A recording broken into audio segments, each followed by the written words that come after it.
Sir এটা বুকে চেপে ধরুন, হার্টবিট মাপতে হবে।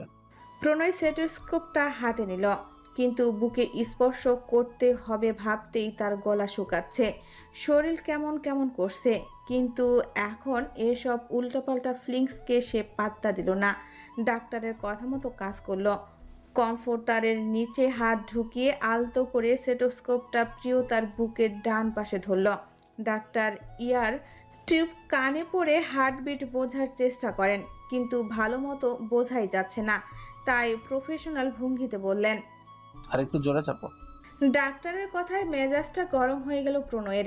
এমনি উল্টাপাল্টা জায়গায় হাত লাগছে বলে বুকের ভেতর ঘূর্ণিঝড় শুরু হয়ে গেছে। হাত কাঁপছে, পা কাঁপছে, বুক ধড়ফড় করছে। এর মধ্যে এই বেটা আরো জোরে চাপতে বলছে, কিন্তু নিজের এই অস্বস্তি প্রকাশ করলো না প্রণয়। কম্পিত হাতে ডাক্তারের কথা মতো স্টেথোস্কোপের মাথা জোরে চেপে ধরল। এই হাড় হিম করা শীতেও কপাল ঘামছে প্রণয়ের। জাভেদ স্যারের ফিলিংসে আন্দাজ করতে পেরে মুস্কি মুস্কি হাসলো। ডাক্তার প্রেশার মেপে আরও কিছু টেস্ট করে প্রফেশনাল ভঙ্গিতে বললেন। স্যার আপনারা যেরকমটা ভাবছেন ওরকম নয়, ওনাকে নিউরো মেডিসিন এসিওটা পুশ করা হয়নি, কারণ ওই মেডিসিনটা সাবজেক্টের বডিতে পুশ করার আগে কমপক্ষে 48 ঘন্টা বডিতে প্রিজারভেশনে রাখতে হয়। সেখানে ম্যাডামকে মাত্র 24 ঘন্টা রাখা হয়েছে, তাই বিশেষ কোনো চিন্তা নেই। তবে প্রণয় গম্ভীর কণ্ঠে বলল। তবে কি? ডাক্তার কয়েক সেকেন্ড বিরতির পর বললেন। খুব সামান্য মাত্রায় ওনার বডিতে ওই মেডিসিনটা পাওয়া গেছে, কারণ ফাইনাল টেস্টের আগে ওরা প্রি টেস্ট করে দেখতে চেয়েছে ওই মেডিসিনের এফেক্টে ম্যাডামের বডি কীরকম বিক্রিয়া করে, বা ম্যাডাম আদৌ ওই মেডিসিনটা নেওয়ার উপযুক্ত কিনা। ডাক্তারের কথায় প্রণয়ের চেহারার রং পাল্টাতে শুরু করলো, যা দেখে ভরকে গেল জাবেদ। তাড়াহুড়া করে ডাক্তারকে বলল। কি বলছেন ডাক্তার? এর কোনো সাইড এফেক্ট আছে? জাবেদের কথায় ডাক্তার বার্কো উপর নিচ মাথা নেড়ে সম্মতি জানালেন। গম্ভীর কণ্ঠে বললেন। স্যার এটা অনেক পাওয়ারফুল একটা মেডিসিন, যাকেই দেওয়া হয় সে আজীবনের জন্য পাগল হয়ে যায়। তবে যেহেতু ওনার শরীরে খুব সামান্য মাত্রা আছে, তাই কিছুই হবে না। তবে অবশ্যই অ্যান্টিডোট দিতে হবে। জাবেদ দ্রুত সম্মতি জানিয়ে বলল। এর অ্যান্টিডট আমরা এনেছি ওই ল্যাব থেকে, এখনই নিয়ে আসছি। বলে চলে যেতে নিল। ডাক্তার তৎক্ষণাৎ পেছন থেকে বলে উঠলেন। কমপক্ষে 10 থেকে 12 ঘন্টার আগে ওনাকে অ্যান্টিডোট দেওয়া যাবে না। প্রণয় এবার শীতল চোখে তাকে কঠিন কণ্ঠে বলল। তাহলে কি 12 ঘন্টা আমার জান এইভাবে পড়ে থাকবে? ডাক্তার দ্রুত দু পাশে মাথা নেড়ে অসম্মতি জানিয়ে বললেন। না স্যার, ম্যাডামের সেন্স কিছুক্ষণের মধ্যে ফিরবে। তবে এই তবে তবে শুনে রাগ ধরে যাচ্ছে প্রণয়ের। ডাক্তার আর হেলাফেলা করে নিজের বিপদ বাড়ালেন না, সরাসরি বললেন। যতক্ষণ না পর্যন্ত ম্যাডামের বডিতে অ্যান্টিডোট পুশ করা হচ্ছে, ততক্ষণ উনি বর্তমানে থাকবেন না। প্রণয় কপাল কুঁচকে বলল। মানে? ডাক্তার শান্ত স্বরে বললেন। মানে হয়তো উনি ওনার জীবনকাল থেকে কিছু বছর পিছিয়ে গিয়েছেন। এখন সেটা কত বছর সেটা তো উনি ভালো বলতে পারবেন। তবে 10 থেকে 12 ঘন্টা পর যদি অ্যান্টিডোট পুশ করা হয়, তবে উনি একেবারে আগের মতো হয়ে যাবেন। জাবেদ বিস্ময় নিয়ে চোখ গোল গোল করে বলল। তার মানে আপুর বর্তমানের কথা মনে থাকবে না? ডাক্তার দুপাশে মাথা নাড়লেন। প্রণয় যা জানার তা জানা হয়ে গেছে। পাশের টেবিল থেকে রিভলভারটা হাতে নিল, হাতের তালুতে ঘোরাতে ঘোরাতে বলল। আমি কাউকে বিশ্বাস করি না। এই রঙের ধ্বনি নিঃশ্বাসে বিশ্বাসঘাতকতা করে, সেখানে কথা শেষ হওয়ার পূর্বেই ডাক্তার মার্কো এসে হুড়মুড়িয়ে প্রণয়ের পায়ের কাছে ঝুঁকে পড়ল। আকুতি মিনতি করে বলল। প্লিজ স্যার, আমায় মারবেন না, আমি কাউকে কিছু বলবো না। প্রণয় বাঁকা হেসে বলল। কিছু জানলে তবে তো বলবেন। গার্ডস। সাথে সাথে দুজন কালো পোশাক পরিহিত গার্ড এসে ডাক্তারকে তুলে নিয়ে যায়। জাবেদ প্রণয়ের দিকে তাকিয়ে ভয়ে ভয়ে করে বলল। ওনাকে কি মেরে ফেলবেন স্যার? প্রণয় বাঁকা হাসলো, রিভলভারটা যথাস্থানে রেখে দিয়ে বলল। না, কেবল গত 1 সপ্তাহ ভুলিয়ে দেব। জাভেদ এর দ্বিতীয় প্রশ্ন করার সাহস পেল না। সে পেছন ফিরে বেরিয়ে যেতে নিল। পেছন থেকে পুনরায় ভরাট কণ্ঠ ভেসে এলো। 5 মিনিটের মধ্যে বাড়িটা খালি করো। আগামী 12 ঘন্টা আমি এই বাড়ির ভেতর কাউকে দেখতে চাই না। সব গার্ডদের বাইরে আউট হাউসে শিফট করে দাও। কোনো দরকার পড়লে আমি নিজে ডেকে নেব। জাভেদ ঢোক গিলে সম্মতি জানিয়ে বলল। জি স্যার। শুনে আর এক মুহূর্ত দাঁড়ালো না জাবেদ। এক ছুটে পালিয়ে গেল। যাওয়ার আগে অবশ্যই মনে মনে ভিংচি কেটে বলল। যাচ্ছি যাচ্ছি, আমারও কোনো শখ নেই এখানে থাকার। নিজে ইচ্ছে কোনো শালা চায় সিংহের গুহায় থাকতে। জাবেদ চলে যেতেই প্রণয় ঘুরে তাকালো প্রিয়তার দিকে। হালকা হেসে নাকে নাক ঘষে দিয়ে বলল। তাহলে আমি আবার আমার বাচ্চাটাকে ফেরত পেতে চলেছি। সাথে সাথেই প্রিয় তার বন্ধ চোখের পাপড়ি কেঁপে উঠল। প্রণয় বাঁকা হেসে সোজা হয়ে বসল। প্রিয়তা ধীরে ধীরে চোখ মেলে তাকালো সিলিং এর দিকে।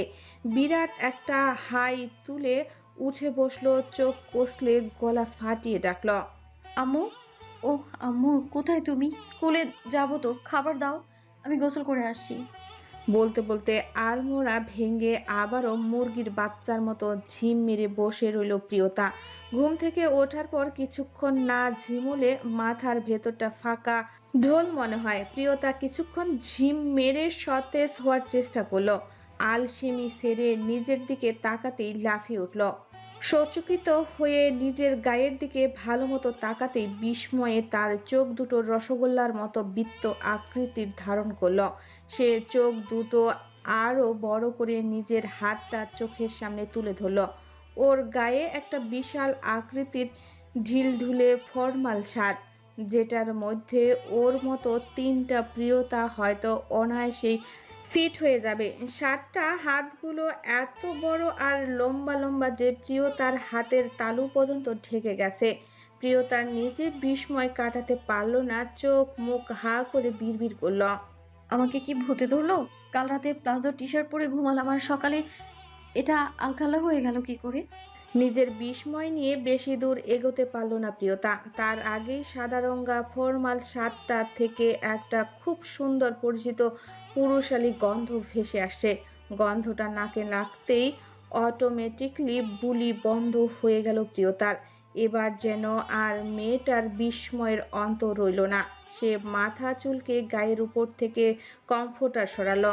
তার নিচের দৃশ্য দেখে আহ বলে ঘর কাঁপিয়ে চিৎকার দিয়ে উঠল প্রিয়তা। সাথে সাথে পাশ থেকে সজোরে রামধমক ভেসে এলো। চুপ করবি? ধমক খেয়ে কেঁপে উঠল প্রিয়তা। কাঁদো কাঁদো মুখে চোখ পিটপিট করে পাশ ফিরে তাকালো। প্রণয় ওর দিকেই বিরক্তি মাখা দৃষ্টিতে তাকিয়ে আছে। প্রণয়ের দিকে চোখ পড়তেই চোয়াল আলগা হয়ে ঝুলে গেল প্রিয়তার। মুখ হা করে তাকিয়ে রইল প্রণয়ের দিকে। তার শব্দ ভাণ্ডার যেন এক নিমিষেই তালা লেগে গেল।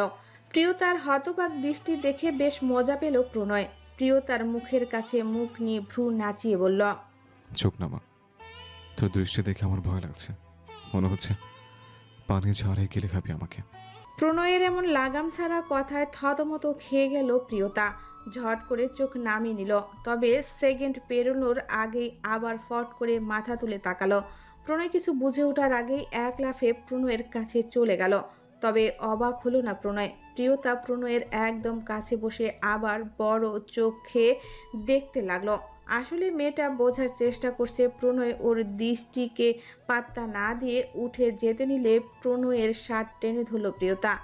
বাধাপ্রাপ্ত হয়ে ফুস করে নিঃশ্বাস ছাড়ল প্রণয়। পেছন ফিরে তাকিয়ে ভ্রু বাঁকিয়ে বলল, কি চাই? প্রিয়তা বিস্মিত, চমকিত, চরম আশ্চর্যিত সব কিছু একত্রে মিশিয়ে বলল, আপনি সত্যি বলুন, আপনি আমার প্রণয় ভাই তো? প্রিয়তার কথায় প্রণয়ের ঠোঁটের কোণে অদৃশ্য হাসির রেখা খেলে গেল। তবে তার চেহারায় প্রকাশিত হলো না। প্রণয়ের চেহারার গাম্ভীর্য এঁটে বলল, কেন বলতো? প্রিয়তা আবার গাল হা করে বলল, এক রাতে আপনি এত সুন্দর হয়ে গেলেন কিভাবে প্রণয় ভাই? কাল রাতেও তো অন্যরকম ছিলেন, তাহলে এক রাতে এত সুন্দর কি করে হলেন? প্রণয় মনে মনে কপাল চাপড়ে বলল, ঢেকি সড়কে গেল ধান পানে। কিন্তু মুখে বলল, তা এক রাতে পরিবর্তন হয়ে গেছে। তা কি পরিবর্তন হয়েছে ম্যাডাম? প্রিয়তার উৎসাহ বাড়ল। সে প্রণয়ের শার্ট ধরে টেনে তাকে পুনরায় নিজের পাশে বসালো। চোখ ছোট ছোট করে তাকালো প্রণয়ের দিকে। হাত দিয়ে ছুঁয়ে ছুঁয়ে খুঁটিয়ে খুঁটিয়ে দেখতে লাগলো সব পরিবর্তন। প্রথমেই ঠোঁটে বৃদ্ধাঙ্গুল ছুঁয়ে বলল, আপনার ঠোঁট দুটো আগের থেকেও 5 গুণ বেশি শাইন করছে, আরো ডার্ক মনে হচ্ছে। প্রিয়তার অপ্রত্যাশিত স্পর্শে প্রণয়ের হার্টবিট হুট করেই বেড়ে গেল। নেশাগ্রস্ত চোখে তাকালো সে প্রিয়তার নীলাপ চোখে। মোহনীয় কণ্ঠে বলল, আর প্রিয়তা এবার গালে হাত রাখলো। অন্যমনস্ক ভাবে বলল, আপনার দাড়িগুলো গালের ওগুলো কেমন অতিরিক্ত সুন্দর হয়ে গেছে। মানে আমি বলতে চাইছি আপনার পুরো ফেসটাই আরো সুন্দর হয়ে গেছে, কেমন পরিণত পরিণত একটা ভাব। আর প্রিয়তা এবার প্রণয়ের পেশিবহুল হাতের পেটানো মাসালগুলো ছুঁয়ে দিল। খুঁটিয়ে খুঁটিয়ে দেখতে দেখতে বলল, আপনার হাতের বাইসেপসগুলো আরো বেশি দৃঢ় আর শক্ত হয়েছে। আর প্রিয়তা এবার প্রণয়ের গলার অ্যাডামস অ্যাপেলেও আলতো হাত ছুঁয়ে অবুজ কণ্ঠে বলল। এটা আরো অনেক বেশি স্পষ্ট, একদম রিয়েল অ্যাপল। আর প্রিয়তা এবার প্রণয়ের বুকে হাত রাখল, পুরুষালী বুকের ছাতি পর্যবেক্ষণ করে বলল। এটা আরো বেশি প্রশস্ত। আর প্রিয়তা এবার কোমর জড়িয়ে ধরল, আরো বিস্ময় নিয়ে বলল। বাপরে, আপনি তো হাতেই আসছেন না। আর প্রিয়তা এবার পায়ের নখ থেকে মাথার চুল পর্যন্ত দেখে নিজের থুতনিতে হাত রেখে বলল। বিষয়টা খুবই রহস্যজনক। এক রাতে আপনার পুরো বডি চেঞ্জ হয়ে গেছে কি করে? কি খেয়েছেন কাল রাতে? প্রিয়তার এমন উল্টাপাল্টা স্পর্শে প্রণয় কিছু বলতে পারল না। তার বুকের ভেতর নিঃশব্দে পাহাড় গলতে লাগলো। শুকনো ঢোক গিলার সাথে নড়ে উঠল গলার অ্যাডামস অ্যাপেল। প্রণয়ের জবাব না পেয়ে প্রিয়তা ড্যাব ড্যাব চোখে তাকিয়ে মনে মনে বলল। বাহ, কি মার্কাটারি সেক্সি ফিগার মাইরি। প্রিয়তার চোখের ভাষা পড়ে হেসে ফেলল প্রণয়। প্রিয়তার নাক টেনে বলল। নষ্ট চোখে দেখা আমি বন্ধ কর, উঠে গিয়ে ফ্রেশ হও। প্রিয়তা কথার সাপেক্ষে কিছু বলতে গেলেই তার দৃষ্টি পড়ল পাশের দেওয়ালে। সাথে সাথে ভ্রু কুঁচকে এলো প্রিয়তার। প্রণয় ভাইয়ের হটনেসে সে এতটাই ফিদা হয়ে গিয়েছিল যে পারিপার্শ্বিক সব কিছু মাথা থেকে উড়ে গিয়েছিল। প্রিয়তা প্রণয়ের ভাবনা ছেড়ে সরিয়ে উঠে দাঁড়ালো, ধীর পায়ে পুরো ঘরে চোখ বুলালো। এটা ঘর? প্রিয়তার পূর্ব দিকের দেওয়ালে তাকিয়ে দেখলো কাচের দেওয়াল ভেদ করে অদূরে বরফে ঢাকা পর্বত সঙ্গ দেখা যাচ্ছে। এটা দেখে প্রিয়তার মুখ আবার হা হয়ে গেল। সে দক্ষিণ দিকের দেওয়ালে তাকাতেই তার দৃষ্টিতে মুগ্ধতা ছেয়ে গেল। আকাশ থেকে তুলোর মতো তুষার ঝরে ঝরে পড়ছে। সেই দৃশ্য, নিন্দনীয় দৃশ্যের সবটাই কাচের দেওয়ালের এপাশ থেকে স্পষ্ট দেখা যাচ্ছে। প্রণয় বিছানায় গা এলিয়ে প্রাণ ভরে দেখল প্রিয়তার মুগ্ধ চোখের দৃষ্টি। দেখতে দেখতেই প্রিয়তার হাসি মাখা মুখটা হুট করে নিভে গেল। ঝড়ের বেগে মাথায় একটা প্রশ্ন জাগলো।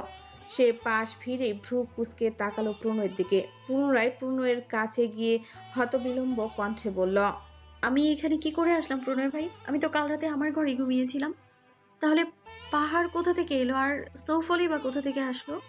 প্রণয় শান্ত চোখে দেখলো প্রিয়তার মনের কৌতূহল। সে প্রিয়তার কথায় পাত্তা না দিয়ে ব্যঙ্গ করে বলল। মনে থাকবে কিভাবে? যে তেলাপোকার কামড় খেয়ে 10 ঘন্টা ফিট হয়ে পড়ে থাকে, সে কি রাতে কিছু মনে রাখতে পারে?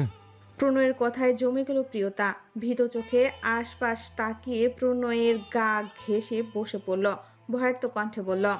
কি কি বলছেন আপনি? এই ঘরে তো তেলাপোকা আছে নাকি? প্রণয় বাঁকা হাসলো, তবে চেহারা সিরিয়াস করে বলল। তুই কি বলতে চাস? আমি মিথ্যে কথা বলি? প্রিয়তা এবার আরো গা ঘেঁষে বসলো প্রণয়ের। হুট করে বলিষ্ঠ বাহু আঁকড়ে ধরলো, অভিমানী কণ্ঠে বলল।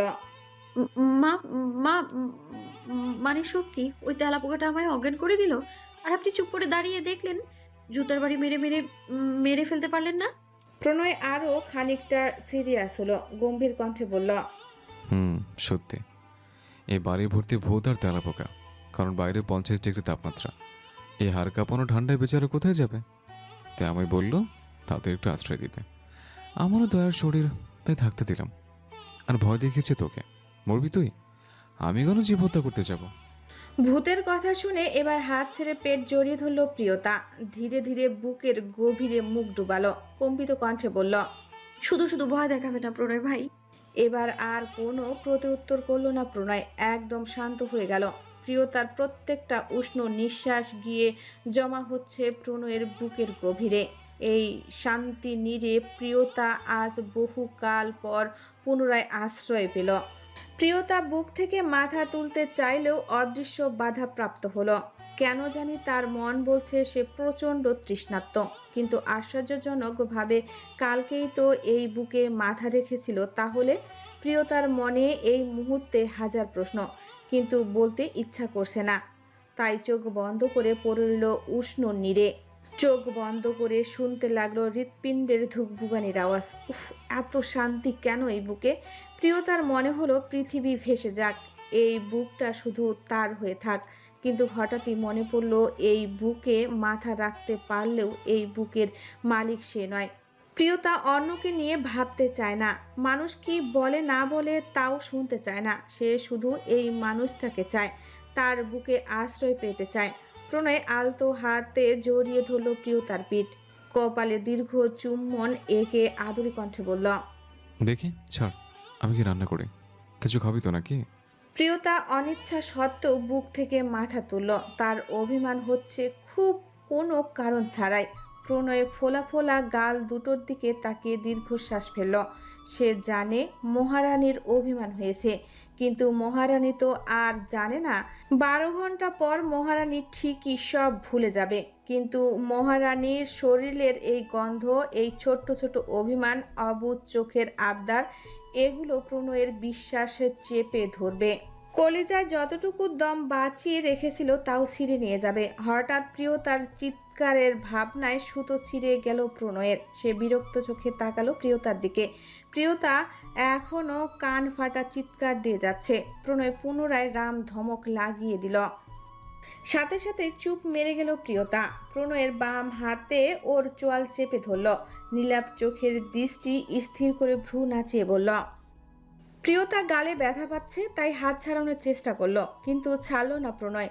প্রিয়তাও সাথে সাথে প্ল্যান বি অ্যাপ্লাই করলো। মনে মনে বলল, দাঁড়াও বেটা, দেখাচ্ছি মজা।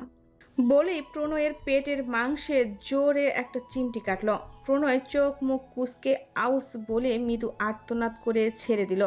প্রিয়তা একটা শয়তানি হাসি দিয়ে বলল, উফ, খুব লেগেছে প্রণয় ভাই, আসুন আমি ডলে দিই। প্রণয় পেট ডলতে ডলতে মৃদু আওয়াজে বলল, বেয়াদব, তোকে আমি। প্রিয়তা লজ্জা পাওয়ার ভান ধরে বলল। কি করবেন, আদর করবেন? প্রণয় পেট ছেড়ে সরু চোখে তাকালো। আচমকাই প্রিয়তার দুপাশে হাত রাখলো। ধীরে ধীরে কাছে আস্তে আস্তে বলল, তোর আদর চাই। প্রিয়তা যেন হালকা মজা নিতে গিয়ে ফেঁসে গেল। চোখ পিটপিট করে হেলে পড়তে পড়তে বালিশের সাথে লেগে গেল।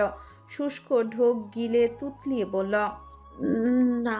প্রিয়তাকে নিজের পুরুষালী শরীরের তলে পিষ্ট করে ফেলল প্রণয়। প্রিয়তার গালে ঠোঁটের আলতো পরশ এঁকে হাসকি কণ্ঠে বলল, কি বলে যান? আরেকবার বলো। তুমি আদর চাও? বলো, তুমি কিভাবে আদর করবো? কোথায় কোথায় আদর করবো? প্রণয়ের এমন বিহেভিয়ারে প্রিয়তা পুরো জমে গেল। দুজনের নিঃশ্বাসের মিলন ঘটছে অনবরত। সে বেশ বুঝতে পারছে এখন আদর দেওয়ার বদলে চড়িয়ে গাল লাল করে ফেলবে। চিমটি কাটায় রেগে গেছে মহাশয়, কারণ প্রণয়ের চিমটি জিনিসটা মোটেও পছন্দ নয়। প্রিয়তা প্রণয়ের বুকে হাত রেখে বলল, না না, আদর চাই না, প্লিজ মাফ চাই। প্রণয় দাঁতে দাঁত চেপে বলল, এভাবে চাই না বলে তো হবে না বেবি ডল, আদর তো তোমায় নিতেই হবে। বলো, কোত্থেকে শুরু করবো? প্রিয়তা হার মেনে চোখ মুখ খিচে আল্লাহ আল্লাহ করতে লাগলো। কিন্তু সেকেন্ড গড়িয়ে মিনিট পার হয়ে গেল, কিছুই ফিল করতে পারলো না। তাই ফট করে চোখ খুলে দেখলো, এ কি, প্রণয় কোথায়? আদরের লোভ দেখিয়ে আদর না করেই হাওয়া হয়ে গেল। সে মুখে যতই না করুক, মনে মনে তো চেয়েছিল। ধ্যাত, সে উঠে দেখলো লেফট সাইডের ওয়ার্ড্রোব খুলে কিছু একটা বের করছে প্রণয়। প্রিয়তা বেশ বুঝতে পারছে প্রণয় অনেক রেগে আছে, কিন্তু তারও যে পেট গুড়গুড় করছে প্রণয় ভাইয়ের সাথে ঝামেলা করার জন্য। তাই প্রিয়তা বিছানা থেকে উঠে পড়ল। গুটি গুটি পায়ে প্রণয়ের পেছনে গিয়ে দাঁড়ালো। প্রণয় ওয়ার্ড্রব খুলে একটা হোয়াইট টি শার্ট আর ব্ল্যাক ট্রাউজার বের করলো। কাপড় নিয়ে পেছন ফিরতেই ছোটোখাটো একটা ননির পুতুলের সাথে ধাক্কা লেগে গেল। তবে তাকে পাত্তা দিল না প্রণয়। পাশ কাটিয়ে চলে যেতে নিলেই পেছন থেকে শার্ট টেনে ধরল প্রিয়তা। বিস্মিত হওয়ার ভান ধরে বলল, আমার কাপড় কে পাল্টেছে? প্রণয় নির্লিপ্ত কণ্ঠে জবাব দিল, আমি। আমি। শুনে গা শিরশির করে উঠল প্রিয়তার। লজ্জায় গাল রক্তিম হয়ে উঠল। সে ভেবেছে অজ্ঞান হয়ে যাওয়ার পর প্রণয় ভাই হয়তো অন্য কাউকে দিয়ে করিয়েছে। প্রিয়তা নিজের লজ্জা লুকিয়ে কপাল চাপড়াতে চাপড়াতে বলল, হায় হায়, এ আমার কি সর্বনাশ হলো! আপনি আমার সবকিছু লুটে নিলেন। এখন আমার বিয়ে হবে না আর। প্রণয় এবার ফিরে তাকালো প্রিয়তার দিকে। কয়েক সেকেন্ড প্রিয়তার ড্রামা দেখে নাক সিটকে সোজা সাপটা কণ্ঠে বলল, তোমার শরীরে কি এমন আছে যেটা আমার অদেখা? তোর সব কিছু তোর আগে আমি দেখেছি, তাই বেশি নাটক করার প্রয়োজন নেই। বাংলা ছায়াছবি কয়েক হাজার বার দেখলে যেমন ফিল আসে, ওরকম ফিল পেয়েছে। এক জিনিস বারবার দেখলে কি ইন্টারেস্ট থাকে? বলে আর এক মুহূর্ত দাঁড়ালো না প্রণয়। জামা নিয়ে শটান ওয়াশরুমে ঢুকে পড়ল, কিন্তু প্রিয়তাকে ফেলে গেল বিস্ময়ের সাগরে। প্রিয়তার মুখ থেকে আস্তাগফিরুল্লাহ আপনা আপনি বেরিয়ে গেল। আপন মনে খাটে গিয়ে বসলো, গালে হাত দিয়ে গভীর ভাবনায় তলিয়ে গেল। সত্যি তো, আমাকে প্রণয় ভাই ছোট থেকে ফিডার খাইয়ে খাইয়ে বড় করেছেন। তার মানে উনি অনেক আগে। প্রিয়তার ঢোক গিলে নিজের দিকে তাকালো, সাথে সাথে লজ্জায় দু হাতে মুখ ঢেকে বিছানায় শুয়ে পড়ল। মনে মনে বলল, হায় আল্লাহ, আমি এই মুখ এখন ওনাকে কি করে দেখাবো? ছি ছি ছি, এই মানুষটা একদিনে এত লাগামহীন হলো কি করে? প্রিয়তার লজ্জায় লাল নীল বেগুনি হচ্ছে। এরই মধ্যে লোমশ কিছু একটা লাফিয়ে এসে তার গায়ে পড়ল। আচমকা অপ্রত্যাশিত কাণ্ডে চেঁচিয়ে উঠল প্রিয়তা। আরশোলা আরশোলা আরশোলা। বলে মুখ চেপে ধরল। তার গলা ফাটা চিৎকারে কাচের দেওয়ালগুলো যেন ভেঙে পড়ার উপক্রম হলো। গায়ের অর্ধেক সাবান মেখে শ্যাম্পু লাগানো অবস্থায় ছুটে বের হলো প্রণয়। প্রিয়তার চিৎকার শুনে কলিজা তার ধকধক করছে। সে রুমে এসে যা দেখলো তাতে কি রিয়াকশন দেবে বুঝতে পারল না। মনে মনে একে গাধা বললে গাধাকে অপমান করা হবে। প্রণয় কপট রাগ দেখিয়ে এগিয়ে এসে প্রিয়তার কাছে। প্রিয়তা এখনো চোখ মুখ কুঁচকে পড়ে আছে। প্রিয়তার হঠাৎ কানে ব্যথা পেয়ে আহ করে উঠল। মিটি চোখ মেলে দেখলো প্রণয় ভাই ঝাল মরিচের মতো লাল হয়ে দাঁড়িয়ে আছেন। কোমরে শুধু একটা তোয়ালে পেঁচানো, সাবানের ফেনা মাখানো সারা শরীরে মাখনের মতো চিকচিক করছে। প্রিয়তার চোখ নামালো না, বরং আরশোলার কথা ভুলেই গেল। প্রণয়ের কপট রাগ দেখিয়ে বলল, তুই কি কোনোদিনও শুধরাবি না? প্রণয়ের কথায় প্রিয়তার কানে ঢুকলো না। তার লজ্জা লাগছে। প্রিয়তার ফর্সা গালের রক্তিম আভা ছড়াতে দেখে প্রণয়ের রাগ করার মুডটাই চলে গেল। আচমকাই ও হাতে প্রিয়তার নরম গাল চেপে ধরে পদ্ম লাল ঠোঁট দুটো একত্র করল। ঠোঁটের দিকে ইশারা করে শাসিয়ে বলল, এই ঠোঁট দিয়ে যদি আর একবার চিৎকার বের হয় তাহলে? প্রিয়তা আতঙ্কিত দৃষ্টি মেলে তাকালো প্রণয়ের দিকে। ঠোঁট চেপে ধরায় ভালোভাবে বলতে পারল না, তবু স্পষ্ট বলল, তাহলে? প্রণয় বাঁকা হাসলো ওর দিকে তাকিয়ে। হঠাৎ প্রিয়তার কল্পনার বাহিরে এক কাণ্ড করে বসল। আচমকাই প্রিয়তার রক্তিম ঠোঁট নিজের দাঁত বসিয়ে দিল। আউস করে উঠল প্রিয়তা। প্রণয় সেসব পাত্তা না দিয়ে ঠান্ডা কণ্ঠে বলল, এই ঠোঁট দিয়ে যদি আর একটা ব্যাককেল মার্কা কথা বের হয় তাহলে just one bite and finish your lips. বলেই প্রিয়তাকে ছেড়ে আবার ওয়াশরুমে ঢুকে পড়ল। কিন্তু কোনো এক ঘরের মধ্যে হারিয়ে গেল প্রিয়তা। নিজেই নিজের ঠোঁটের স্পর্শ করে চমকে উঠল, কাপা কণ্ঠে আওড়াল, একদিনে এত পরিবর্তন? প্রিয়তা বিস্ময় চেপে ধরতে পারল না। দৃষ্টি ঘোরাতেই তার চোখ জুড়ো কোটর ছড়ানোর উপক্রম হলো। প্রণয়ের সতর্কবাণী ভুলে পুনরায় খুশিতে চিৎকার দিয়ে উঠল। হাত বাড়িয়ে খপ করে ধরে ফেলল পাশে থাকা সাদা লোমশ বিড়ালটা। সে বুঝলো আরশোলা টারশোলা কিছু না, কিছুক্ষণ আগেই এই ব্যাটাই তার গায়ে উড়ে এসে পড়েছিল। প্রিয়তা বিড়ালটা কোলে বসিয়ে খান দশেক চুমু ঠুকে দিল বিড়ালটার গালে। বিড়ালটা কিছু বুঝছে না, শুধু ড্যাব ড্যাব করে তাকিয়ে আছে প্রিয়তার মুখের দিকে। প্রিয়তা বিড়ালটার গলা চুলকে দিয়ে আদুরি কণ্ঠে বলল, তোর নাম কি বাবু? তোর বাবা মা কই? বিড়ালটা কি বুঝলো কে জানে, শুধু ম্যাও বলে প্রিয়তার হাতে মাথা ঘষে দিল। হয়তো বুঝলো তুমি আমার মা, কিন্তু প্রিয়তা সেই ভাষা বুঝলো না ঠিকই। তবু আনন্দে আটখানা হয়ে গেল। পেরিয়ে গেছে আরো কয়েক ঘন্টা। প্রিয়তা বিড়ালটা কোলে নিয়ে ফার্স্ট হেভেনের এদিকে ওদিকে গোল গোল ঘুরে আর বিড়ালটা খুঁটতে খুঁটতে দেখছে। যত দেখছে ততই আশ্চর্য হচ্ছে। চোখে মুখে তার ঠিকরে পড়ছে বিস্ময়। এমন বাড়ি সে আগে বাপের জন্মেও দেখছে বলে মনে পড়ে না। তবে হলিউড মুভিতে অনেক দেখেছে পুরো কাচের তৈরি বাড়ি, সব ফার্নিচারও কাচের তৈরি। বাড়ির ভেতর যে কোনো জায়গায় দাঁড়িয়ে বাহিরের সব দেখা যায়, কিন্তু বাহির থেকে ভেতর দেখা যায় না। প্রিয়তা ঘুরছে একা একা। তার গায়ে কেবল একটা হোয়াইট ফর্মাল শার্ট আর কিচ্ছু নেই। সাদা ঢুলঢুলে শার্টটা প্রিয়তার গায়ে পাঞ্জাবির মতো লাগছে। ফর্সা পা দুটো হাঁটুর একটু উপর পর্যন্ত দৃশ্যমান। গলার কাছের প্রথম দুটো বোতাম খোলা। এক হাঁটু খোলা চুলের সাথে এই শার্টটা পরে প্রিয়তাকে মারাত্মক হট সেক্সি লাগছে। তবে এতে আনকমফোর্টেবল ফিল করছে প্রিয়তা, কারণ এই বাড়িতে সে আর প্রণয় ছাড়া কেউ নেই। আর প্রণয় ভাই তো। প্রিয়তা ঘুরতে ঘুরতে বিড়ালটাকে নিয়ে কিচেনে পৌঁছে গেল। প্রণয় গায়ে কিচেন অ্যাপ্রন জড়িয়ে কিছু একটা রান্না করছে। প্রিয়তা বিড়ালটা নিয়ে প্রণয়ের পাশে গিয়ে দাঁড়ালো। বিড়ালের মতো চোখ ছোট ছোট করে উকি দিয়ে বলল। কি রান্না করছেন? প্রণয় ওর দিকে না ফিরেই জবাব দিল। এই বাড়িতে তেমন কিছুই নেই, একটু চাল আর একটু ডাল পেয়েছে, তাই দিয়েই খিচুড়ি। খিচুড়ি শুনে মনে মনে লাফিয়ে উঠল প্রিয়তা। আহ্লাদি কণ্ঠে বলল। আমি হেল্প করব প্রণয় ভাই। প্রণয় ক্যাপসিকাম কুচি কুচি করতে করতে সোজা সাপটা মুখের ওপর বলে দিল। থাক, আমার এত উপকার করতে হবে না ম্যাডাম, দূরে গিয়ে দাঁড়ান, নাহলে তেল টেল ছিটকে পড়তে পারে।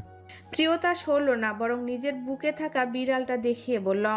এই বাবুটা কার প্রণয় ভাই? এ ফাঁকা বাড়িতে ও একাই থাকে?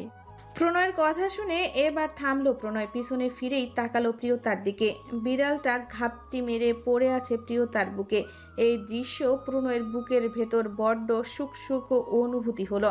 সে পুনরায় রান্নায় মন দিয়ে বলল। না, ও আমার মেয়ে। প্রণয়ের কথায় ভ্রু কুঁচকে গেল প্রিয়তার। বিস্ময় নিয়ে বলল। কি? হুম। কিন্তু ও আপনাদের মেয়ে হয় কি করে? আপনাকে তো কখনো দেখলাম না বিড়াল আনতে, আর ওকে তো আগে কখনো দেখিনি। প্রণয়ের ডালের পানিতে হলুদ দিতে দিতে বলল। তুই দেখিসনি মানে ছিল না এমন তো নয়, ও আমার মেয়ে। প্রিয়তা বোকা বনে গেল। মনে মনে ভাবলো এসব আবার কবে হলো। বিড়ালটাকে দেখতে দেখতে আনমনে বলল। কি নাম ওর? প্রণয় নির্লিপ্ত কণ্ঠে জবাব দিল। কোকো। আচ্ছা, ও কবে থেকে আপনার সাথে আছে? 4 বছর। এবার যেন প্রিয়তার বিস্ময়ের অন্ত রইল না। বিড়ালটাকে আদর দিতে দিতে অভিমান করে বলল।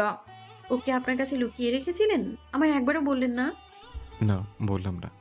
তোকে বললে তো তুই একদিনে চটকে পটকে খেয়ে ফেলতে। প্রিয়তার মনে আরো অভিমান জমল। অভিমানে নাকের পাতা ফুলে উঠল। ঠোঁট বাঁকিয়ে হাসলো প্রণয়। তবে কিছু বলল না প্রিয়তা। প্রণয়ের থেকে দূরে গিয়ে বসলো। তবে বিড়ালটাকে হাত ছাড়া করলো না। কি নাদুস নুদুস মোটুক একটা বিড়াল, কোমরটা কেমন জুড়ে আছে। প্রণয় আর চোখে তাকিয়ে হাসলো। প্রিয়তা মিনিট পাঁচেক মুখ গোমরা করে রাখার পর আর বসে থাকতে পারল না। তার মাথায় অন্য প্রশ্ন উকি দিল। সে গাল ফুলিয়ে আবার প্রণয়ের পাশে এসে দাঁড়ালো। অন্যদিকে তাকিয়ে প্রশ্ন ছুড়ল। আগের জন্মে হিটলার ছিলেন নাকি চেঙ্গিস খান? প্রণয় ভাবসীন ভাবে জবাব দিল। কেন বলতো? প্রিয়তা পুনরায় অভিমান করে বলল। না, আমায় কষ্ট দিতে তো আপনার জুড়ি নেই, তাই বলছি। প্রণয় বাটি থেকে ছোট চামচে করে কিছু একটা আচমকা প্রিয়তার মুখে পুড়ে দিয়ে বলল। এত দুঃখ কোথায় রাখিস? আচ্ছা, তোকে একটি গামলা এনে দেবো, ওতে জমা করে রাখিস, আর গামলা ভরে গেলে আবার আমাকে রিটার্ন দিস। প্রিয়তার খাবারটার টেস্টে চোখ বড় বড় হয়ে গেল। ওয়াও এক্সপ্রেশন দিয়ে বলল। এটা কি প্রণয় ভাই? প্রণয় আরেক চামচ মুখে দিয়ে বলল। New recipe. কিন্তু কি? রোজ কিস ডিলাইট। খাবারের নাম শুনে ভিমরি খাওয়ার উপক্রম হলো প্রিয়তার। মুখ ছোট করে বলল। এটা কোনো নাম হলো? চুমুকেও বাটিতে নিয়ে খায়। যাই হোক, এটা কি দিয়ে বানিয়েছেন? অনেক tasty. Strawberry, condense milk, brown sugar ইত্যাদি। প্রিয়তা প্রণয়ের হাত থেকে পুরো বাটিটাই নিয়ে নিল। ক্যাবিনেটের উপর উঠে বসতে চাইল, কিন্তু উঁচু অনেকটাই। তাই প্রণয়ের টি শার্টের হাতা ধরে টান দিল। প্রণয় শান্ত চোখে তাকালো ওর দিকে। প্রিয়তা ইনোসেন্ট ফেস করে বলল। একটু উঠিয়ে দিন না। দীর্ঘশ্বাস ফেলল প্রণয়। দু হাতে কোমর ধরে বসিয়ে দিল। সাথে সাথে ফর্সা ওর দৃশ্যমান হয়ে গেল। ঢোক গিলল প্রণয়। কোকোকে তুলে প্রিয়তার কোলে দিল। এবার আর ওরু দেখা যাচ্ছে না। প্রিয়তা খেতে খেতে বলল। আচ্ছা প্রণয় ভাই, আমরা যে এখানে চলে এলাম, বাড়ির সবাই চিন্তা করবে না? I don't care. প্রিয়তা পুনরায় বলল। আচ্ছা প্রণয় ভাই, আমি যে চলে এলাম, তাহলে তো আর 10 দিন পর থেকে যে আমার এসএসসি এক্সাম, ওটা কি করে দেব আমি? প্রণয় ওর দিকে না তাকিয়ে বলল। কি করবি এত বড়? সেই তো কোনো টাকলা বুড়িওয়ালার গলায় ঝুলবি। প্রণয়ের কথায় মুখ বাঁকালো প্রিয়তা। মনে মনে বলল। বেটা হাড় বজ্জাত, কিন্তু একদিন এমন পরিবর্তন হলো কি করে? যে বেটা না পড়লে হাড় খুলে নিতে চাইতো, সেই বেটাই বলছে এসএসসি দিতে হবে না। স্ট্রেঞ্জ। তবে ভয়ে কিছু বলতে পারল না প্রিয়তা। পাশে যদি আবার বাড়ি দিয়ে আসে তাহলে আর এই মানুষটাকে এত কাছ থেকে দেখতে পারবে না। প্রিয়তা মুগ্ধ চোখে তাকালো প্রণয়ের দিকে। প্রণয়ের অতিমাত্রা সুদর্শন চেহারা আর অতি আকর্ষণীয় ব্যক্তিত্ব দেখে কল্পনার জগতে হারিয়ে গিয়ে ভাবল, প্রণয় ভাই তার হাতে হাত রেখে চোখে চোখ রেখে কাপল ড্যান্স করছে, ঘুরিয়ে ঘুরিয়ে কোমরে হাত দিচ্ছে, আরও কত কি। প্রণয় ওকে নিজের দিকে ড্যাব ড্যাব করে তাকিয়ে থাকতে দেখে মুখের সামনে তুড়ি বাজালো, ভ্রু নাচিয়ে বলল। এত শখ? প্রিয়তা ভ্যাবাচাকা খেয়ে গেল। প্রণয় ওকে আবার নামিয়ে দিল, নিজের গা থেকে কিচেন অ্যাপ্রন খুলে পাশে রাখলো। প্রিয়তা হা করে তাকিয়ে আছে প্রণয়ের দিকে। প্রণয় প্রিয়তার চোখে চোখ রেখে দু পা এগিয়ে এলো প্রিয়তার দিকে। প্রিয়তার কোমর ধরে এক টানে নিজের একদম কাছে নিয়ে আসলো, হাত ধরে ঘুরিয়ে প্রিয়তার পিঠ নিজের বুকে ঠেসে ধরল, আলতো হাতে চুল সরিয়ে নিঃশ্বাস ফেললো ঘাড়ের কাছে। কারেন্ট লাগার মতো শক খেয়ে গেল প্রিয়তা। প্রণয় হাতে হাত রেখে ঘুরিয়ে ঘুরিয়ে ধীরে ধীরে কাপল ড্যান্স করতে লাগলো, আবার কোমর ধরে ঘুরিয়ে নিল নিজের দিকে। প্রিয়তা আবেশেই হারিয়ে গেল গভীর একজোড়া বাদামি বর্ণের চোখে। মনে মনে ভাবল, কেন এই লোকটাকে কিছু বলে বোঝাতে হয় না। এই প্রশ্নের উত্তর প্রণয় দিল, গালে হাত রেখে আবেশী কণ্ঠে বলল, কারণ তুই আমার অবিচ্ছেদ্য অংশ। শরীর তোর হলেও মনটা আমার, আত্মাটা তো আমার। থমকালো না প্রিয়তা, এটা সে জানে। তাই উপভোগ করতে লাগলো প্রিয় মানুষের সঙ্গ। কেটে গেছে আরো কয়েক ঘন্টা। প্রণয় প্রিয়তাকে খাইয়ে দাইয়ে অন্য রুমে পাঠিয়ে দিয়েছে। গভীর রাত, রাতের নিস্তব্ধতা পায়ে মারিয়ে তীব্র ঝড়ের প্রকোপে লণ্ডভণ্ড হয়ে যাচ্ছে ধরণী। বাহিরে শু শু শব্দের সাথে তাল মিলিয়ে প্রলয় নৃত্যে মেতেছে তুষারের ঢাকা তৃণভূমি। তীব্র প্রতিকূল অবস্থা ও ঝড়ের তাণ্ডবে অতিষ্ঠ হয়ে উঠছে প্রকৃতি। আশপাশে যত দূর অবধি চোখ যায় সব কিছু নিকষ অন্ধকারে ঢাকা। কেবল মাঝে মধ্যে তীব্র বিদ্যুতের ঝলকানিতে আকাশ গর্জে উঠছে। প্রণয় ঘুটঘুটে অন্ধকার বিছানায় উবুর হয়ে শুয়ে আছে। কাতর চোখ দুটো তার বাইরের তুষার ঝড়ে নিবদ্ধ। সাদা ভেজা তুলোর মতো তুষার ঝরে পড়ছে। বাহিরে যেমন ঝড় উঠেছে ঠিক তেমন ঝড় উঠেছে প্রণয়ের হৃদয়ে। চাওয়া পাওয়ার জীবন তরি একই ঘাটে নমুর করে। চাওয়ার খোঁজে হন্য জীবন পাওয়াটাকে ব্যর্থ করে। সে খুব জানে তার হাতে সময় আর বেশি দিন নেই। যা করার তা এই কয়েক দিনের মধ্যেই করে ফেলতে হবে, কারণ তার জীবনটা খুবই ক্ষণস্থায়ী। কখন কি হয় তা বলা মুশকিল। তবে স্বস্তির বিষয় একটাই, এখন আর তার থাকা না থাকাতে কারো কিচ্ছু যায় আসে না। এখন আর তার অনুপস্থিতি কাউকে পড়ায় না, কেউ আর ভাবে না তার কথা। পরিবার তো তাকে মৃত ধরে নিয়েছে 4 বছর আগেই। এখন সে একা, সম্পূর্ণ একা। তার মৃত্যুতে শোক পালন করার জন্য হয়তো কেউ নেই। যে কাঁদবে সেও অন্য কারো হয়ে যাবে। অন্য কেউ তার সর্বোচ্চ ভালোবাসায় ভুলিয়ে দিবে তাকে। তবে সে তো তাই চায়, কিন্তু মন তার হিংসুটে, কিছুতেই একমত হতে চায় না। প্রণয় মাঝে মাঝে ভাবে, এই মন ধরা যেত, ছোঁয়া যেত, স্পর্শ করা যেত, তাহলে সবার আগে ওটাকে ধরে গুলি করে দিত প্রণয়। তবে এখন সে একেবারে নিশ্চিন্ত। এখন আর এমন কেউ নেই যে তার অনুপস্থিতিতে তার প্রাণ পাখির উপর আঘাত আনবে, তাকে কষ্ট দিতে চাইবে। কারণ তার প্রাণের জীবনে আসা সকল বিপদের মূল কাণ্ডারি তো সে নিজেই ছিল। তার জন্যই তো তার ছোট্ট প্রাণটাকে এইটুকু বয়সে কত সহিংসতা সইতে হয়েছে। অদৃশ্য বুকের ব্যথায় হাঁসফাঁস করে উঠল প্রণয়। দীর্ঘ যন্ত্রণা মিশ্রিত দীর্ঘশ্বাস মিশিয়ে দিল বাতাসে। কণ্ঠে আফসোস মিশিয়ে বলল, আমি না থাকলে কারো কিচ্ছু যায় আসবে না ঠিকই, কিন্তু তুই অনেক বড় লস খেয়ে যাবে জানো। এই ক্ষতি তোর আজীবনও পূরণ হবে না। তুই নিঃশব্দে হারিয়ে ফেলবি এমন একজন মানুষকে যে কখনো তোকে ছাড়া নিজেকে ভালোবাসেনি। হ্যাঁ, আমার পর তোকে হয়তো অনেকেই ভালোবাসবে, কিন্তু বিশ্বাস কর, আমার মতো করে কেউ পারবে না। প্রণয় বুক ভরে শ্বাস নিয়ে পুনরায় বলল, সবার প্রাপ্তির খাতায় কিছু না কিছু আছে, কিন্তু আমার প্রাপ্তির খাতায় কি বিরাট একটা শূন্য। উত্তরটা প্রণয়ের ভেতর থেকেই আসলো। অন্তর আত্মা তীব্র প্রতিবাদী কণ্ঠে গর্জে উঠল। না, আমার প্রাপ্তির খাতা শূন্য নয়। আমার প্রাপ্তির খাতায় অসম্পূর্ণতা নেই, অপূর্ণতা নেই। আমি পূর্ণ। আমি জীবনে সব পেয়েছি। মা বাবা, পরিবার, ভালোবাসা, সুখ, শান্তি, যন্ত্রণা, বেদনা সব পেয়েছি। আর পরিশেষে আমার রক্তজবাকে পেয়েছি, তার ভালোবাসা পেয়েছি। আমার ভালোবাসার কোনো অপূর্ণতা নেই। ভালোবাসলে জরুরি নয় যে তার শরীরটাকেও পেতে হবে, তার রন্ধ্রে রন্ধ্রে বিচরণ করে ভালোবাসার প্রমাণ করতে হবে। কি আছে ওই রক্ত মাংসের শরীরে? কি আছে ওই মাখনের মতো মোলায়েম ত্বকে? কিছুটা জৈবিক তৃপ্তি ব্যতীত কিচ্ছু নেই। কিন্তু আমি তো এসব দেখে ভালোবাসিনি। আমি ভালোবেসেছি তার আত্মাকে, ভালোবেসে মন ছুঁয়েছি খুব নিবিড়ভাবে। তাহলে অপূর্ণতা কথায়? কিন্তু এসব জ্ঞানের বাণী যেন মন শুনল না। ভেতরের পুরুষ সত্তাটা কাতর কণ্ঠে গর্জে উঠল। আমাকে মিথ্যা বলে কি লাভ? কেউ না জানুক। আমি তো জানি তুই কি চাস। তুই শুধু ওর মনকে না, ওর শরীরকেও ভালোবাসতে চাস, আপন করতে চাস, ছুঁয়ে দিতে চাস। ভেজা চুলের ঘ্রাণে নিজেকে হারাতে চাস, শরীরের নেশায় মাতাল হতে চাস।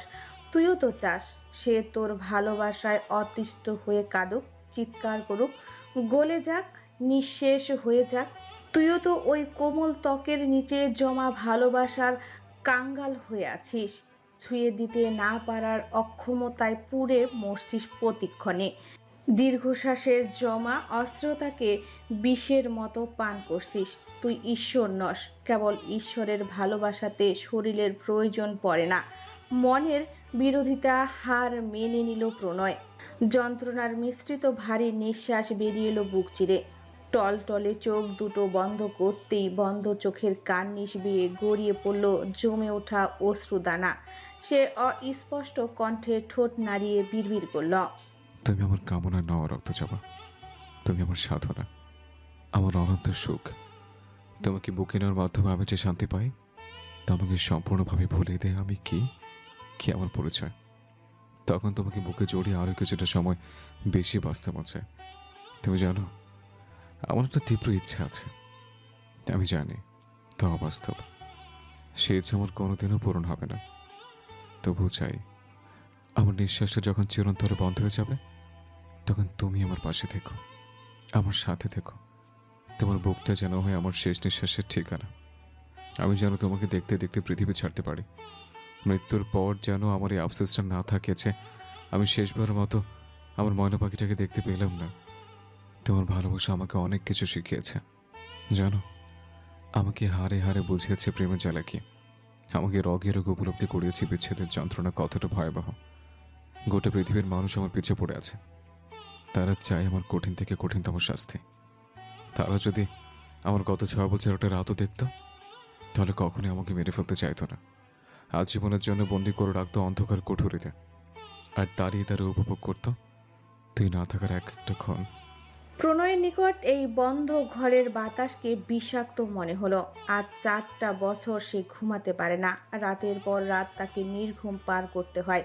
দিন যেমন তেমন, রাত হলে আর সহ্য হয় না। প্রণয় বিছানায় শুয়ে শুয়ে এপাশ ওপাশ করতে লাগলো। শরীরটা তার নেশা যাচ্ছে। পুরুষালী শরীরের রগে রগে দৌড়ে বেড়াচ্ছে টেস্টোস্টেরন হরমোন। আজকাল রাত হলেই যেন পুরুষত্ব জেগে ওঠে। সে বুঝে পায় না এত যৌবনের কামরানি কোথা থেকে আসছে। প্রণয় তীব্র অস্ত্রতায় এই হাড় কাঁপানো ঠান্ডার মধ্যেও ঘামছে। মাদকতা মিশ্রিত শ্বাস প্রশ্বাসের গতি বাড়ছে ক্ষণে ক্ষণে। শরীর তার মনের বিরুদ্ধে বিদ্রোহ করে বলে উঠছে, আই ওয়ান্ট টু ড্রাবো অর ফিজিক্যাল ইন্টিমেসি। প্রণয় কিছুতেই কন্ট্রোল করতে পারছে না নিজেকে। সেকেন্ড অপশনটা সে কখনোই চুজ করতে পারবে না, কারণ ওটা তার জন্য নিষিদ্ধ সুখা অনুভূতি, যার স্বাদ সাধনের অধিকার প্রণয়ের নেই। আর ফার্স্ট অপশনটা ভয়ঙ্কর। আজ ওটা কিছুতেই নেওয়া যাবে না, কারণ একবার ড্রাগসের নেশার শরীরে ঢুকতে পারলে মস্তিষ্ক একদম আউলে যায়। তখন আর নিজের কৃতকর্মের উপর কোনো কন্ট্রোল থাকে না।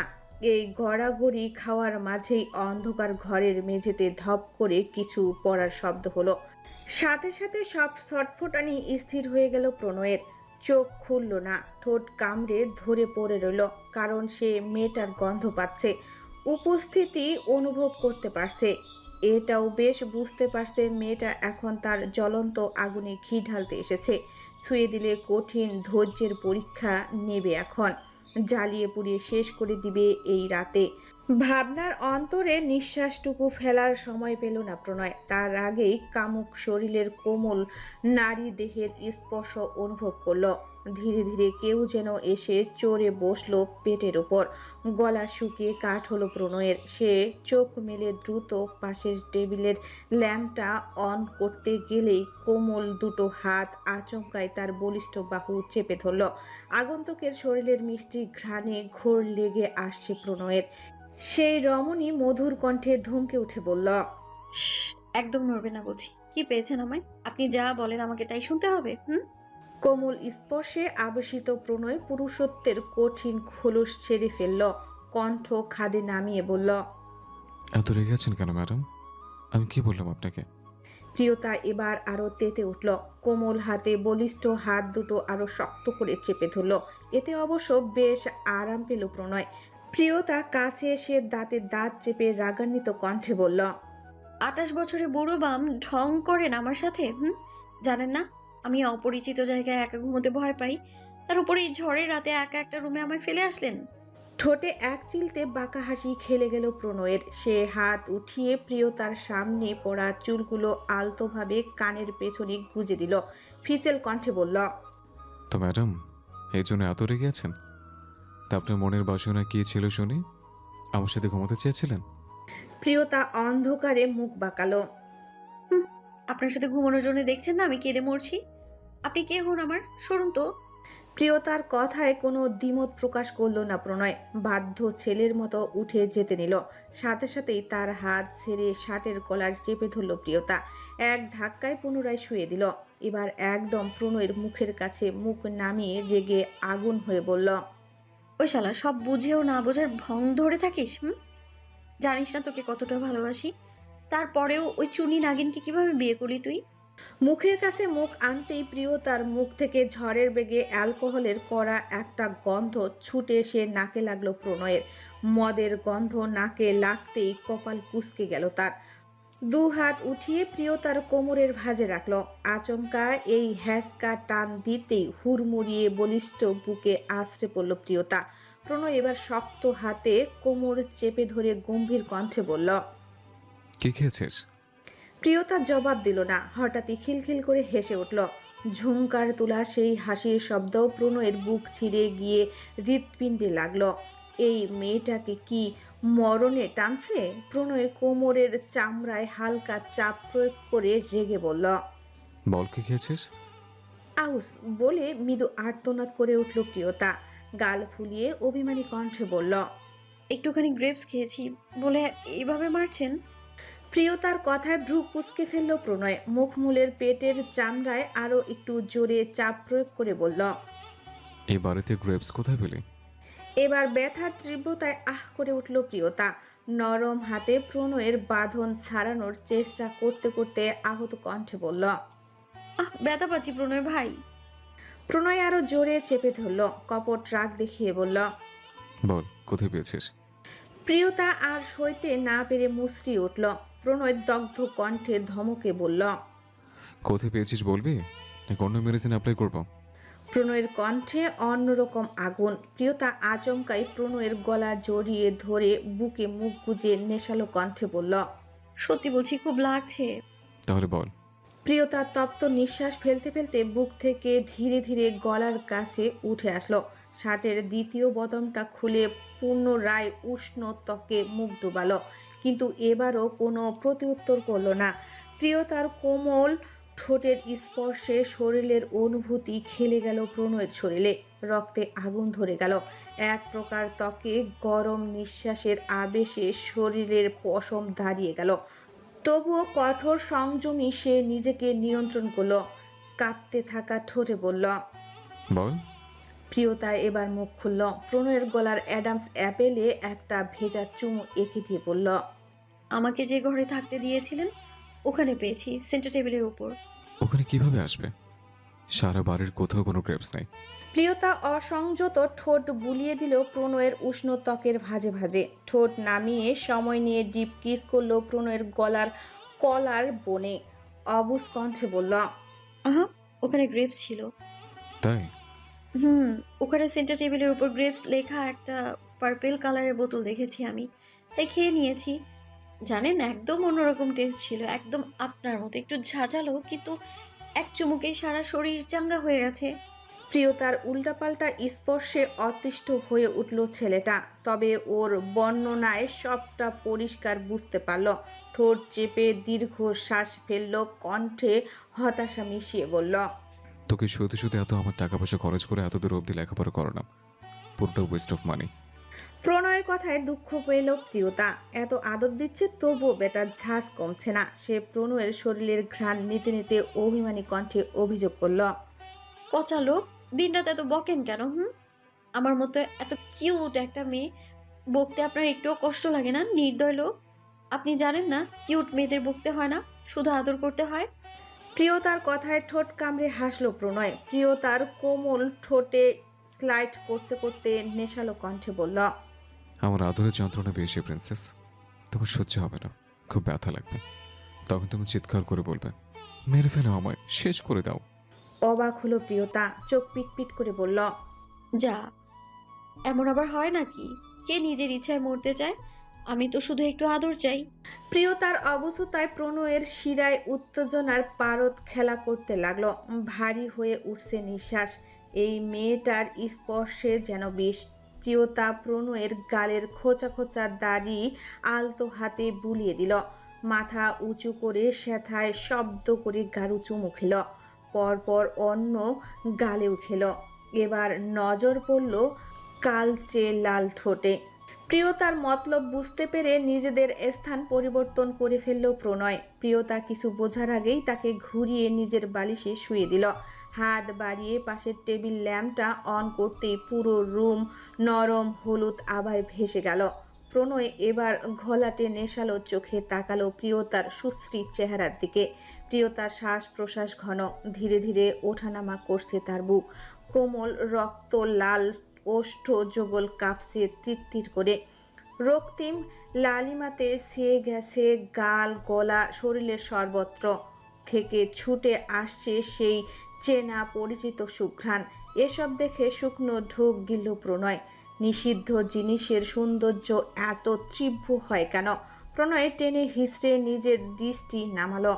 কঠোর সংযমী মনোভাবে সরে যেতে নিলে প্রিয়তা পুনরায় টেনে ধরল প্রণয়ের শার্টের কলার।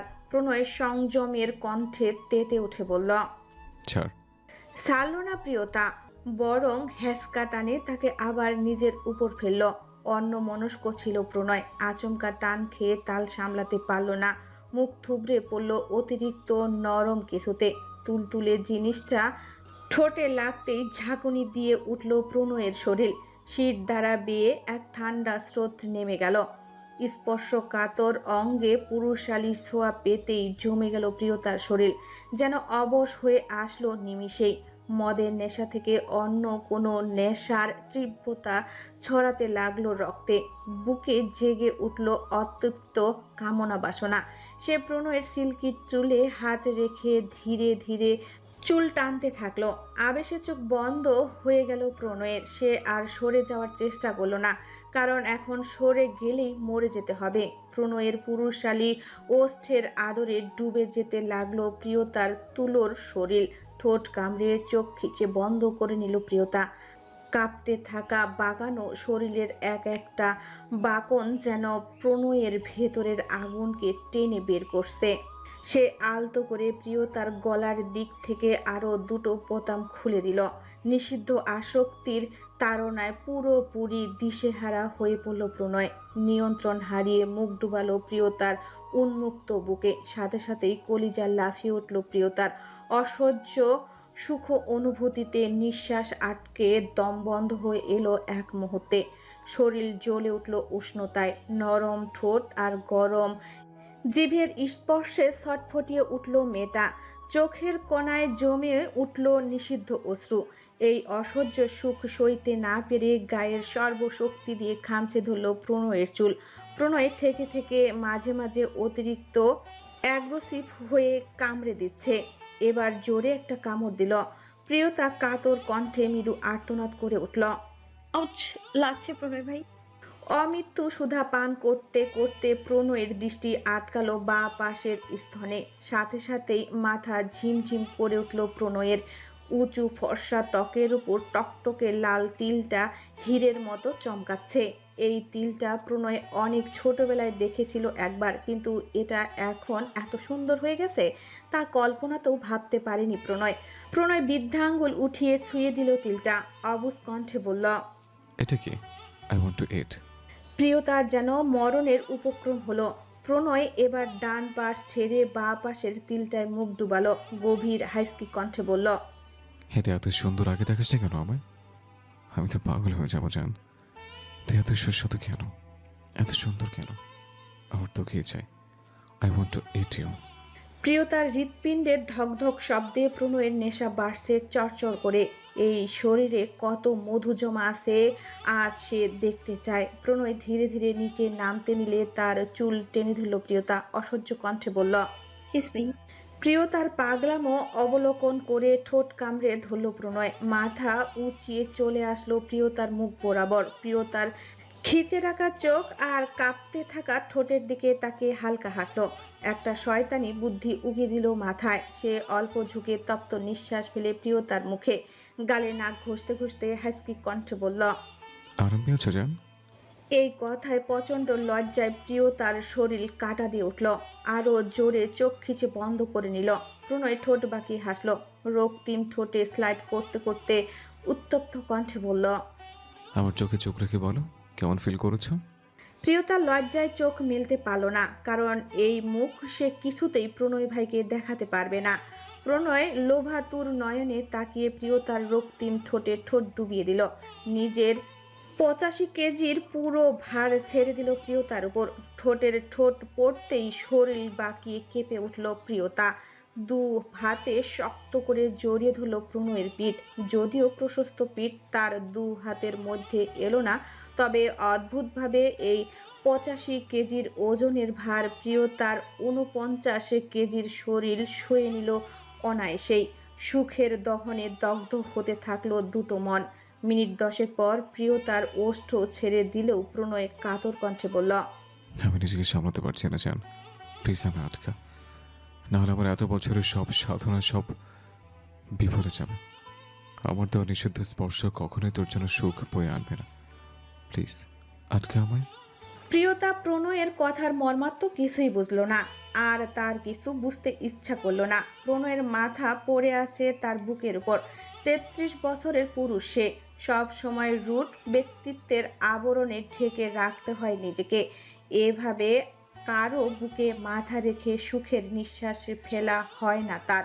সে যে বুকে শুয়ে আছে, সেই বুকটাই সারা পৃথিবীর কোথাও সে শান্তি পায় না, কোথাও না। এই নারীকে এই স্পর্শে, এই দগ্ধে, এই ভালোবাসায় জড়িয়ে তার মৃত্যু হোক, তবু সুখের। তাই তো সেই পথকে বেছে নিয়েছে সে। সে না চাইলে তার কেউ কিচ্ছু করতে পারবে না, কিন্তু সে কাউকে বাধা দিচ্ছে না, কারণ সে চায় সত্যি তার কিছু হোক, যাতে সামনের মৃত্যুসম দিনগুলো তাকে আর দেখতে না হয়। হৃদরোগে আক্রান্ত হয়ে মৃত্যুবরণ করার চেয়ে সরকারের গুলিতে ঝাঁঝরা হয়ে মৃত্যুবরণ করা অনেক সুখের। এসব চিন্তা মনে আসতেই প্রণয়ের সকল উত্তেজনা নিভে গেল। সে আষ্টে পিষ্টে জড়িয়ে ধরল প্রিয়তার কোমল দেহ, যেন ছেড়ে দিলেই পালিয়ে যাবে। প্রিয়তা আলতো হাতে প্রণয়ের কপালে পড়ে থাকা চুলগুলো আলগোছে সরিয়ে দিল। পরম ভালোবাসায় ঠোঁট রাখলো সেখানে। একটা দুটো করে অজস্র ছোট ছোট চুমু আঁকতে লাগলো প্রণয়ের কপালে। প্রচণ্ড সুখানুভূতিতে প্রণয়ের চোখের পাতা ভারী হয়ে উঠল। মন বলল, সময়টা এখানে থেমে যাক জান। আমি হারিয়ে থাকি তোর ভালোবাসায়। প্রিয়তা চুমু খেতে খেতে নাক ডুবালো প্রণয়ের মাথায়। প্রণয়ের চুল থেকে একটা অনেক সুন্দর হেয়ার জেলের ঘ্রাণ আসছে। প্রিয়তার প্রণয়ের চুলের ভাঁজে আঙ্গুল ঢুকিয়ে ধীরে ধীরে মাসাল করতে করতে ডাকল, প্রণয় ভাই, হুম, আপনি সত্যি কি এত বোকা? কেন বলতো? হ্যাঁ, বোকাই তো। একদম ফুল না হলে আপনি কেন বোঝেন না আমি আপনাকে কতটা ভালোবাসি? প্রণয় কণ্ঠ খাদে নামিয়ে আশ্চর্য হওয়ার ভান করে বলল। সত্যি ভালোবাসিস? প্রিয়তা তৎক্ষণাৎ অসম্মতি জানালো, আবেশিত কণ্ঠে বলল। উম শুধু আপনাকে নয়, আপনার সবকিছুকেই ভালোবাসি। প্রিয়তার নরম হাতের মাসাজে প্রণয়ের প্রচণ্ড রিল্যাক্স ফিল হচ্ছে। আরামের তোরে চোখ খুলতে মন চাচ্ছে না। সে মিশে আগ্রহ দেখিয়ে বলল। আচ্ছা বল, সবকিছু কে কে? প্রিয়তা বাচ্চাদের মতো বলল। আপনার সবকিছু মানে সবকিছু। আপনার হাত, পা, নখ, নাক, মুখ, গলা, বুক, চোখ সব সব আমার খুব খুব খুব প্রিয়। আর বিশেষ করে প্রিয়তাকে হুট করে থেমে যেতে দেখে অধৈর্য হলো প্রণয়। হাসকি কণ্ঠে বলল। বিশেষ করে কি পাখি? প্রিয়তা উষ্ণতায় কাঁপল। প্রণয়ের চুলের ভাঁজ থেকে হাত নামিয়ে আলতো করে ছুঁয়ে দিল প্রণয়ের ডার্ক রেড ঠোঁট। মোহনীয় কণ্ঠে বলল। I am the most addicted to this, even I want this.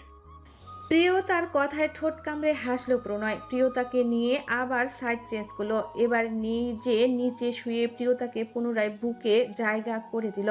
প্রিয়তার দীঘল কেশে হাত বুলাতে বুলাতে স্নেহ মাখা কণ্ঠে বলল। নিষিদ্ধ জিনিসের জন্য এত বায়না করিস কেন জান? এত কিসের টান তোর? বুঝিস না তোর এই পাগলি আমায় কতটা পোড়ায়? প্রণয়ের গরম নিঃশ্বাস আশ্রে পড়ল কানের লতিতে। সে এত ভারী ভারী শব্দের মর্মার্থ খুঁজল না। প্রণয়ের গলা জড়িয়ে ধরে আবদারে সুরে বলল।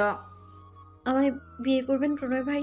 আমার না খুব ইচ্ছে আপনার বউ হওয়ার, আপনার সংসার করার। প্রিয়তার এমন আবদারে কলিজা পুড়ে গেল প্রণয়ের। প্রিয়তার বুকে মুখ গুজে দিয়ে কান্না ভেজা কণ্ঠে আবার বলল। বলুন না প্রণয় ভাই, বিয়ে করবেন আমায়? প্রণয়ের বুকের ভেতর তোলপাড় শুরু হলো। সে কোনো জবাব দিতে পারল না। কেবল নিঃশব্দে প্রিয়তার ছোট্ট মাথাটা নিজের বুকের সাথে জড়িয়ে রাখলো। প্রিয়তা বুকে মাথা রেখে হঠাৎ বাচ্চাদের মতো কেঁদে উঠল। ফুপিয়ে ফুপিয়ে বলল। আপনি ওই শাকচুনিকে কেন বিয়ে করলেন প্রণয় ভাই? ও কি আমার থেকেও বেশি সুন্দর? ওই শালির চুন্নি কেন আমার থেকে আপনাকে কেড়ে নিল? আমার না হওয়া বাচ্চাদের বাবাকে ও কেন কেড়ে নিল? প্রিয়তার মাথায় ধীরে ধীরে হাত বুলিয়ে দিল প্রণয়। কপালে দীর্ঘ চুম্বন এঁকে বলল। ভাষা খারাপ করো না জান পাখি। প্রিয়তা একদম গুটিয়ে গেল প্রণয়ের বুকে। পুরুষালী বুকে পশমে পশমে ভালোবাসা খুঁজে পেল মেয়েটা। বুকের গন্ধে মিশে গিয়ে আকুল কণ্ঠে প্রশ্ন করল। একটা প্রশ্ন করি প্রণয় ভাই। হুম। প্রিয়তা কান্না চেপে রাখার চেষ্টা করলো। জড়িয়ে যাওয়া আহত কণ্ঠে বলল। আপনি ওই চুনিকে অনেক আদর করেন তাই না প্রণয় ভাই? খুব খুব আদর করেন, অনেক অনেক ভালোবাসেন। যেভাবে কখনো আমাকে আদর করেনি ওভাবেও করেন। রাতের গভীরে আপনার আদরে আদরে ভরিয়ে দেন তার দেহ। এই প্রশ্নেও কোনো উত্তর দিতে পারল না প্রণয়। চুপ করে রইল। প্রণয়ের নীরবতায় আগুন ধরল প্রিয়তার কলিজায়। প্রিয় পুরুষের গলায় মুখ গুজে ডুকরে কেঁদে উঠল প্রিয়তা। এই পুরুষ তার নয়, তবুও এই পুরুষের দিক থেকে মুখ ফিরিয়ে বাঁচতে পারে না প্রিয়তা। রক্ষিতার পরিচয় হলেও তাকে এই পুরুষের সাথেই থাকতে হবে। এমন বিলাপে প্রণয়ের হৃৎপিণ্ড জ্বলে গেল। জ্বালিয়ে দিতে মন চাইল নিজের সর্বাঙ্গ। সে প্রিয়তাকে সান্ত্বনা দিয়ে বলল। কাঁদিস না জান, তুই এখনো অনেক ছোট, অনেক কিছু বুঝিস না। চুপ কর। কিন্তু এতে প্রিয়তার কান্নার বেগ আরো বাড়ল। মুহূর্তেই ভিজে গেল প্রণয়ের শার্ট। প্রিয়তার এক একটা অশ্রুকণা প্রণয়ের বুকে ছুরির মতো আঘাত করছে। আপনি আমায় ভালোবাসেন না সেটা আমি জানি, তারপরেও খুব হিংসে হয় জানেন। যখন দেখি আপনি বড় আপুকে ভালোবাসছেন, আদর দিচ্ছেন, আমি সহ্য করতে পারি না। আমি মরে যেতে ইচ্ছে করে আমার। আচ্ছা প্রণয় ভাই, আমি কি আপনার কেউ না? আমাকে কি একটুও ভালোবাসা যেত না? আমি আজ না হয় ছোট, কিন্তু সবসময় তো আর ছোট থাকতাম না। একসময় ঠিক বড় হয়ে যেতাম। তাহলে কেন আপনি আমার জন্য একটু অপেক্ষা করতে পারলেন না? কেন অন্য কারো হয়ে গেলেন প্রণয় ভাই? শরীরটাই কি সব? প্রিয়তার এত এত অভিযোগও কোনো রকম প্রতিবাদ করলো না প্রণয়। শুধু বুক ভাঙলো একটা কথা ভেবে যে 5 বছর আগে থেকে শুরু করে এখন পর্যন্ত তার প্রাণ পাখিটা কি পরিমাণ অসহ্য যন্ত্রণা ভোগ করছে। কই, সে তো পারতো না। তাই তো তার জীবনে এমন দিন আসার আগেই সে এই পৃথিবীকে ত্যাগের সিদ্ধান্ত নিয়ে রেখেছে। কারণ সে তার জানকে এক মুহূর্ত অন্য কারো সাথে সহ্য করতে পারবে না। অপরাধ বোধের আগুনে তীব্র রক্তক্ষরণ হচ্ছে হৃদয়। সে কিছু বলল না, শুধু প্রিয়তার ছোট্ট শরীরটা নিজের সবটুকু দিয়ে আড়াল করে ফেলল। প্রিয়তার নাকের ডগায় আদুরে স্পর্শ একে মোলায়েম কণ্ঠে বলল, রূপার শরীরের মোহে পড়ে মানুষ। প্রেম তো হৃদয় অন্তপুরের জিনিস। কামের বসে তো রাত্রের রূপসীরাও সুন্দর, আর প্রেমের বসে শুধুই তুমি। প্রিয়তার মাদক আচ্ছন্ন অচল মস্তিষ্ক কথাটা ধরতে পারল না, তবে জেদ ধরে বলল, সে যাই হোক, যত শাকচুনিই থাকুক, আমি আপনার সব, আমি আপনার বউ। একবার মিষ্টি করে বউ ডাকুন না। প্রিয়তার কথায় হেসে ফেলল প্রণয়। ওর চিকন খাড়া নাক টেনে দিয়ে বলল, আমার বউ হলে আজীবন দুঃখ ব্যতীত কিছু মিলবে না। কিন্তু প্রিয়তা নাসর বান্দা এসব শুনলই না, জেদ ধরে বলল,